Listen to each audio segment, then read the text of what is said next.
अगर आपकी रुचि योग में है और आप योग के सभी पहलुओं को अच्छी तरह से जानने के इच्छुक हैं, तो योग दर्शन आपके लिए सबसे सरल और आसानी से समझने वाली पुस्तक है।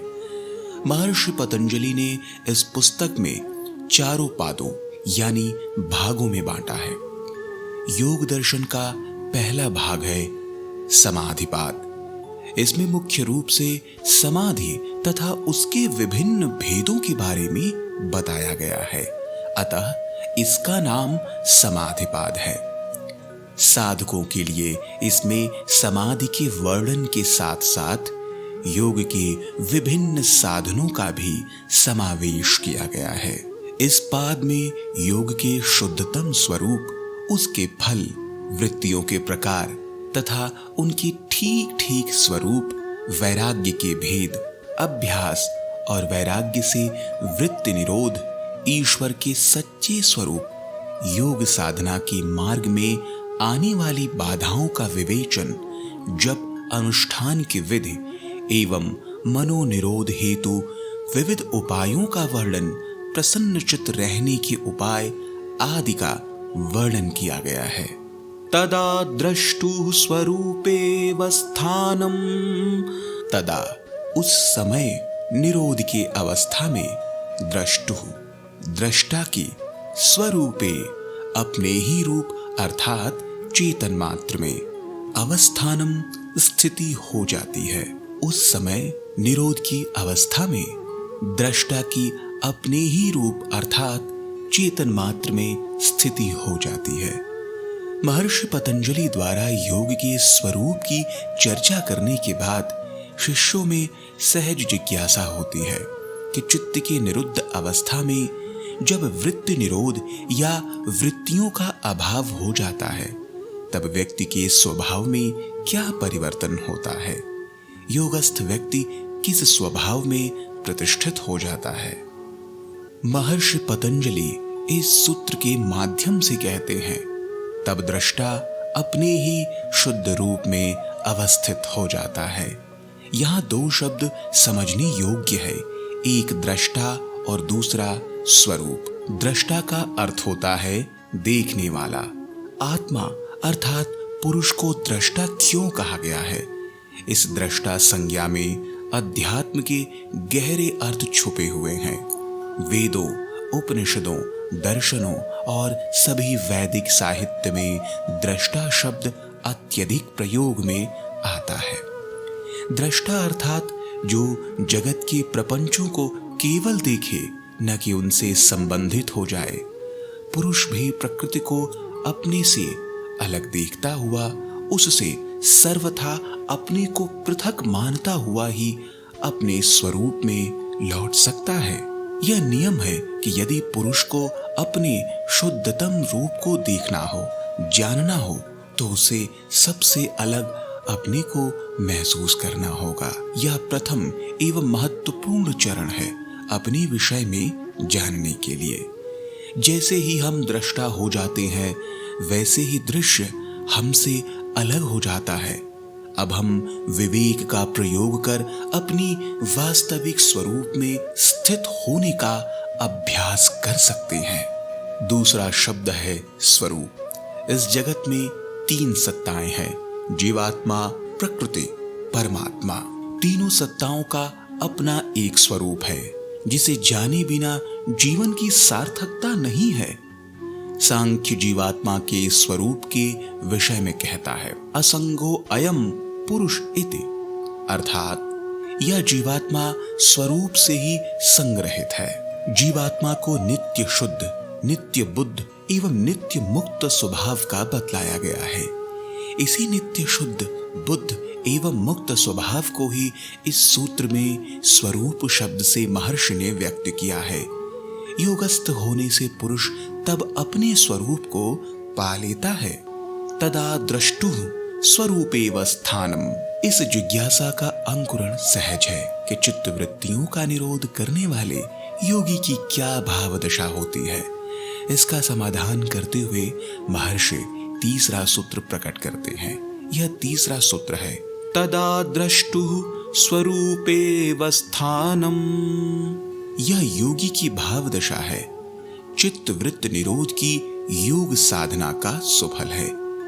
किसी भी योग साधक की साधना का लक्ष्य है। महर्षि पतंजलि विश्व भर के मानव इतिहास में सर्वाधिक अनूठे व्यक्तित्व हैं। उन्हें मानव चेतना का सम्यक ज्ञान है। उनको मनुष्य की कमियों, कमजोरियों, अच्छाइयों व विशेषताओं के बारे में भली प्रकार पता है। उन्हें मानव चेतना की सीमाएं मालूम है तो संभावनाएं भी ज्ञात हैं। योग सूत्रकार महर्षि इस सच्चाई को अच्छी तरह जानते हैं कि गंतव्य पता हो तो ही चलने वाले के पांवों में गति आती है। उसके मन में हर पल उत्साह उमगता रहता है। लक्ष्य का स्वरूप स्पष्ट होने से ही पथ अर्थवान होता है। राहें गुणवान बनती हैं। मंजिल का ही पता ना हो तो भला राही किधर जाएगा। उसके पांवों की सारी मेहनत मंजिल के अभाव में भटकने की थकान बनकर रह जाएगी। यही वजह है कि महर्षि योग साधक के सामने सबसे पहले उसका लक्ष्य स्पष्ट करते हैं। साधकों को बताते हैं कि तुम्हारा मकसद क्या है, तुम्हारी मंजिल कौन सी है, योग क्या है और योगी कैसा होता है। यह लक्ष्य ही तो साधना की दिशा है। योग साधक का प्राप्तव्य एवं गंतव्य है। पहले मंजिल का पता, फिर राह की बातें। महर्षि की यही नीति है। इसी कारण वह पहले समाधिपाद के सूत्रों का बयान करते हैं, बाद में साधनपाद के सूत्र बताते हैं। अन्य दोनों पादों का क्रम इनके बाद आता है। समाधिपाद के इस तीसरे सूत्र में महायोगी महर्षि बताते हैं, चित्त वृत्ति का निरोध हुआ यानी कि मन का शासन मिटा और तब साधक सिद्ध हो जाता है। वह योगी बनता है, दृष्टा बनता है, साक्षी भाव को उपलब्ध होता है। वह स्वयं में, अपने अस्तित्व के केंद्र में, अपनी आत्म चेतना में अवस्थित हो जाता है। यही बुद्धत्व का अनुभव है, योगियों का कैवल्य है। जीवन में समस्त प्रश्नों का समाधान करने वाली समाधि है। ज्ञानियों की चरम दशा है। विभिन्न साधनाओं के नाना पथ इसी एक लक्ष्य की ओर जाते हैं। योगीवर स्वामी विवेकानंद ने इसी गंतव्य पर पहुंचकर गाया था, सूर्य भी नहीं है, ज्योति सुंदर शशांक नहीं, छाया सा यह व्योम में, यह विश्व नजर आता है, मनो आकाश अस्फुट भासमान विश्व वहां, अहंकार स्रोत ही में तीरता डूब जाता है, धीरे धीरे छाया दल लय में समाया जब, धारा निज अहंकार मंद गति बहाता है, बंद वह धारा हुई शून्य से मिला है शून्य, अवांग मन सगोचरम वह जाने जो ज्ञाता है। मन के पार यही है बुद्ध की स्थिति, यही है अपने स्वरूप में अवस्थिति। इसी में स्थित होकर साधक दृष्टा बनता है, योगी बनता है।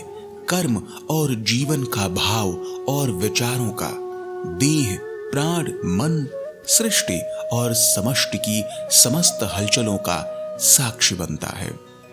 एक बार यदि बहुत अच्छी तरह से साइकिल चलाना सीख जाओ, तुम्हें खूब ढंग से साइकिल चलाना आ जाए, फिर तुम्हारी साइकिल यदि किसी तरह बदल जाए या बदल दी जाए तो नई साइकिल में किसी तरह की कठिनाई नहीं आती है। बस थोड़ी देर बाद नई साइकिल भी पुरानी वाली की तरह अच्छे से चलने लगती है। सारा पर्दा मन का है। मन के इस पर्दे को हटा दो, फिर सब कुछ साफ साफ नजर आने लगता है। दृष्टा भाव भी वही है, आत्म स्वरूप में स्थिति भी वही है। बस मन की झिलमिल के कारण नजर नहीं आ पाती। बात पते की है, समझ में भी आती है, लेकिन यह हो कैसे? मन का पर्दा हटे तो कैसे हटे? महर्षि पतंजलि भी यही कहते हैं कि चित्त वृत्तियों का निरोध हो तो योग सध जाए, योग साधना का सुफल मिल जाए, अपने स्वरूप में अवस्थित हो जाए। लेकिन सवाल यह है कि यह सब हो तो कैसे? इस कठिन सवाल का बड़ा आसान सा जवाब, तुम अपने मन को अपने सद्गुरु का गुलाम बना दो, उन्हें अर्पित और समर्पित कर दो। तुम ऐसा कर सके इसकी एक ही कसौटी है कि अब तुम अपने लिए नहीं सोचोगे, न अतीत के लिए परेशान होगे, न वर्तमान के लिए विफल होगे और न ही भविष्य की चिंता करोगे। तुम्हारे लिए जो कुछ जरूरी होगा वह सद्गुरु स्वयं करेंगे। तुम्हें तो बस अपने गुरु का यंत्र बनना है। इस संकल्प के कार्य रूप में परिणित होते ही महर्षि पतंजलि के इस सूत्र का अर्थ प्रकट होने लगता है। चित्त की वृत्तियों का निरोध होने, मन का पर्दा हटने व स्वरूप में अवस्थित होने का सत्य अपने आप ही उजागर हो जाता है। अब मन सद्गुरु के चिंतन एवं उनके कार्यों में संलग्न हो गया है। किसी भी तरह के स्वार्थ का मोह छूटा, अहंता के सारे बंधन टूटे। ऐसे में आत्म स्वरूप में अवस्थिति सहज है। इस भाव दशा में मन रूपांतरित हो जाता है, उसकी दृष्टि एवं दिशा बदल जाती है।